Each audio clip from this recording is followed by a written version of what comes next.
साधारणतः सायंकाळी 9:30च्या आसपास इथे आपले फुलेवाडी महापालिकेचे जे फायर स्टेशन आहे त्या ठिकाणी दुर्घटना झाल्याचे समजले. दुर्घटना झाल्याचे समजताच कमिशनर मॅडम, एसपी साहेब, आम्ही आणि आपले महापालिकेची डिझास्टरची जी टीम आहे, सीएफओ आहेत, आपले डिझास्टर मॅनेजमेंटची टीम आहे, सर्वजण या ठिकाणी पोहोचले.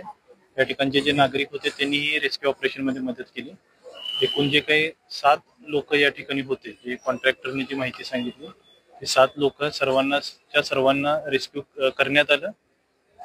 एक अर्ध्या तासाच्या आतच सर्व लोकांना रेस्क्यू करण्यात आलं आणि त्यानंतर मागच्या 1 तासापासून अजून कोणी असू शकतं का अशी शंका होती. त्यासाठी हे सर्व मॅन्युअली सर्व मलदा आणि सर्व जे मटेरियल आहे ते काढण्यात आलं. आता या ठिकाणी कोणीही नाही, जेवढे होते ते सर्वजण रेस्क्यू झालेले आहेत आणि जे 7 लोक जे होते त्यामधील 3 लोक बाहेरच होते. 4 लोक जे आपण सीपीआर मध्ये जे पाठवलेले होते त्यामधील 3 लोकांची परिस्थिती चांगली आहे आणि 1 जण आहे ते आता त्या ठिकाणी मयत म्हणून घोषित करण्यात आलेलं आहे. त्यांचं पोस्टमॉर्टम करून त्यानंतर काही आहे ते निदर्शनास येईल, अशी आताची वस्तुस्थिती आहे. आणि बाकी जे अपडेट आहे या घटनेबाबतची सर्व माहिती हे सर्व डिटेलमध्ये उद्या घेऊन उद्या सर्व कळवलं जाईल.